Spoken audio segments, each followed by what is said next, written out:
Hey. Podcasting to nightly, all the movies and everything. Where do you find time to do all of that and still do the normal things people do, like eat, sleep, shit, fuck your wife? Yeah. I don't do the other two as much as the third. The third, I'm ever in a constant state of trying to do. Honestly, it's about managing time. For me, weed creates time. Basically, it's true. I don't know how else to say it. And again, I'm not like saying everybody go out and get stoned. Somebody's got to operate the heavy machinery. But for me, it creates time. Like basically, we always feel so fucking harried, and we always feel like there's never enough time. And that's just kind of created psychosis, like a condition of us laying pressure on ourselves. We're one of the only species on the planet that cognizes our own death, right? We realize one day that we're going to fucking die. Animals don't really know that. They get scared of imminent death, but they don't go like, what's going to happen when I cease to be? I've just kind of became worried that there's not enough time, so to speak. I mean, my father's death impacted me in a big, bad fucking way. And we always know our parents are eventually going to die and shit, but how he went out it really affected me and kind of shaped, everything I've been doing since to some degree. We went out one night, me and my mom and my dad and my brother and my sister and her husband, and my wife was with me. We all went out to eat. They had come to see me do one of these, a Q&A. And so my mom called me. She's like, oh my God, your sister's going to be in town anyway. And so I was thinking about coming up with your dad, and your brother will come with us because we'll have all our kids in one place in the same time. We haven't had that in about 7 years. My sister lives at that point, I think she was living in Hong Kong or something like that. My brother was in Florida. My parents were transitioning from Red Bank to Florida. So I was like, oh, please don't come. Like, it's going to pain in the ass. Like, I'm just there to do the show and get out and stuff. And she's like, no, we're all going to be there in the same city, so please let this happen. I was like, all right, fair enough, totally. I'll see you then. Then I'm doing a Q&A and whatnot, having a good time, and he seemed to be enjoying it. And afterwards, we all went out to eat. We went to Morton's Steakhouse and got the back room.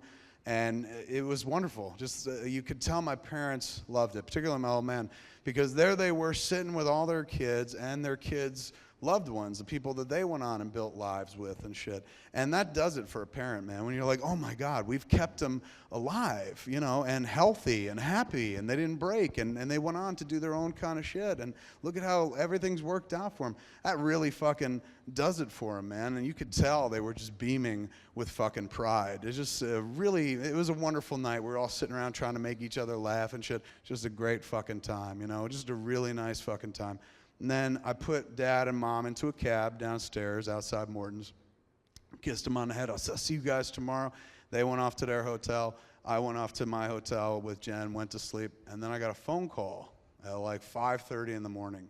And it was my brother. And he's like, you got to get down to the hospital on Walnut right now. I was like, why? He's like, Dad's in the hospital. And I was like, ugh, again? Because my father had bad health. He was diabetic, heart attack, stroke. So him going to the hospital was kind of a regular thing. Never really hardcore emergencies, but he'd been in and out of the hospital. It was no real great shock or surprise. I was like, all right, well, when Jen gets up, we'll head over. And my brother goes, get down here now. And I hung up, and I was like, oh, shit. And I didn't even wake up Jen, throw my clothes, went down to the hospital, and got through the emergency room doors, and I saw something I'd never seen before, so horrifying. It was my mother crying, but not crying, because I've seen her cry. Like, she watched the Thornbird, she used to cry and shit. Shogun, oh, it's so beautiful, or fucking like if I wrote a nice poem, she'd cry. This was different. This was the crying that one does, like when someone's fucking scared big time, like when their life is hanging in the balance or something like that. She couldn't put words together. She was hyperventilating. She was like, oh God, Jesus, please, God. Oh God, don't take him, please. She's just fucking rambling desperately, crying, but fucking very frightening in how she was speaking. And I'd never seen that before. I looked behind her because my brother is kind of holding her, and she's facing me, so she doesn't see my brother's face. And my brother's face just tells the story. He's just like, and I didn't realize. I was like, oh my God, he's gone? And I go into the emergency room, and I was like, Donald Smith? And they're like, I'm sorry, he passed. And they took me into the room. There's my father laying on a gurney, just dead. He still has a tube sticking out of him, and they're trying to intubate him or something like that. but just motionless, quiet, no breathing whatsoever. And it was weird. It was, I mean, to say the least. You always know eventually your parents are going to go, but I wasn't ready. I wasn't ready for that fucking moment. When I was a kid, I used to lay on the floor while my father watched Bowling for Dollars. And he would lay kind of, like if the TV's here, he'd lay on his back, kind of like Snoopy on his side, like in front of the TV, stomach up on his back with his head at the TV like that. And I would lay on the floor on his stomach watching Bowling for Dollars and shit. And so after I saw him on the stretcher, I put my head on his chest because I realized that was it. That was the last time I was ever going to do that. And it wouldn't creep him out because he was dead. So I did it, and then I walked out, and I went outside and had a cigarette. I was still a cigarette smoker in those days. And I was just thinking about being half an orphan or halfway to being an orphan or something like that. My brother comes out, and I was like, oh, can't believe it, right? He goes, yeah, it's pretty tough. And I said, how was it? Because my brother was there. He was staying with my parents. And Donald, without missing a beat, my brother goes, Dad died screaming. And I was like, what? And he goes, Dad died screaming. I said, what do you mean? He's like, well, he woke up, and he was kicking the sheets off and screaming about being on fire. And he was so hot, and get him water and fucking screaming. The screaming got louder and louder, and it reached a fever pitch, and he died. And I don't know how else to say it, but Dad died screaming. And that fucking hit me like a Mack truck, because I'd known my father my whole life at that point. And, you know, some people here worship their parents. My father was not a guy that, you know, made fucking advancements in technology or did anything really all that important in life whatsoever. I remember asking him once, Dad, what were your dreams?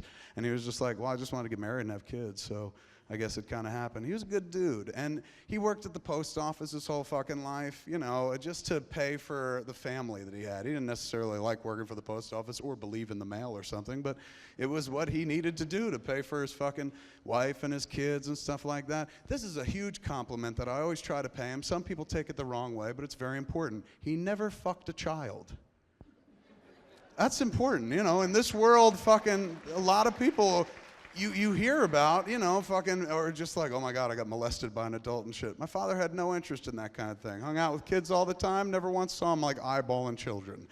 And that made me proud. Never tried to fuck me either, you know, that was a big plus in my book. Just a good fucking dude, an upstanding kind of citizen, went to church, always did what he was told and shit. You know, his wife bossed him around, but he was fucking happy to do whatever she said. Good fucking dude, good dude, deserved way better than to die screaming. But that good dude, he did die screaming. And I remember thinking, oh my God, in this world where even a good man like my old man is gonna die screaming, there's no point in not trying to achieve every fucking dream that I have. This is my eventual end. One day, that's it. And I really felt like, man, that's like, this is my future. We're all probably going to go out screaming. So the best thing to do prior to that is to try to pack that life with as much wonderfulness, fun, productivity. Surround yourself with people that are going to fucking help you do that. You know, because in this world, there's not a lot of support. There's a lot of negativity. There's a lot of fucking cynicism. Even as I sit here and tell that story about my fucking father dying, I guarantee you there's a cynical head in this house, maybe more, sitting there going, who cares? Move on. Tell a dick joke. The world is full of fucking why, man. You tell people something, they'll tell you why. Throw a rock and you'll hit somebody with why. Like, hey, man, I want to make a movie. Why? Why do you think you could do that? Why? Why? Nobody else is doing it. Why are you doing it? There's so much fucking why. You go out and you find why not. You surround yourself with why not. People are just like, why not? Where you're like, hey man, I'm going to try something. Like, all right, why not? Let's give it a shot. People who will try to help you do your dreams, make your dreams come true and shit, and you do the same for fucking them. We're all in this together, and it costs nothing to encourage a fucking artist. That's why I get up here for almost 20 years now after the movie, man. There ain't a lot of filmmakers get up after the movie and spend more time than the movie itself talking. But I've been trying to impart one simple lesson for nearly 20 fucking years. Anybody can do this. You know what I'm saying? Like, I wasn't born into a business or the film business or born with a mic in my hands. I have no fucking discernible talent whatsoever, man. I have no connections to the business. We're from fucking New Jersey and stuff. I got lucky. Somebody picked up the movie and boom, I was off and running. And part of that manifest, when you're brought into the indie film community, part of your job, part of your honor, part of your privilege is to make sure that keeps going, to encourage other people, you know, to tell people it's worth the shot. Just like Wayne Gretzky said, like, you miss 100% of the shots you never take. It's always worth the fucking shot. Now, if you're talking about, like, if what your shot is you're like, I've always wanted to kill 12 children, Kevin, don't take that shot at all. I'm not talking about that. You know, I'm talking about artsy shit. You know, writing a blog, fucking making some music, making a movie, making a fucking cupcake store, fucking a knitting store, or fucking putting together a YouTube clip, just anything that's just not fucking, oh, we must do this because it's part of my job or this will get money. Some shit you just do just to see if it could be done. Live a why not life, man, because we're all gonna die fucking screaming. So make sure when you die screaming, you're totally fulfilled. You're like, I took all the shots. I did it. I went after everything I wanted to, or at least tried. Take the shot. The shot is always fucking worth taking. Whether it's a dopey thing like fucking podcasting or writing a book or fucking writing a blog. Think about the encouragement you get. When you encourage an artist, think about the potential that comes out of it. You tell a dude, good job, man. That person maybe one day writes that blog that you meme out to the entire world because it says exactly what you always wanted to say but couldn't yourself. Or they write that fucking song that you play over and over after a loved one fucking dies because it means the world to you. They make that fucking movie that is the one you cling to when everything is going wrong in life. Oh, you pop that in and fucking things aren't bad for 2 hours. All that comes from encouraging an artist. Nothing good comes from discouraging an artist. So for fucking 20 years, I keep coming up here and going, go out and do it. Why the fuck aren't you doing this? It's so fun. You should fucking do it. Take your fucking shot. I took my shot, and it's nothing but pussy and donuts, you know? Just. So I'm here to tell you, man, give it a shot. Go out and try.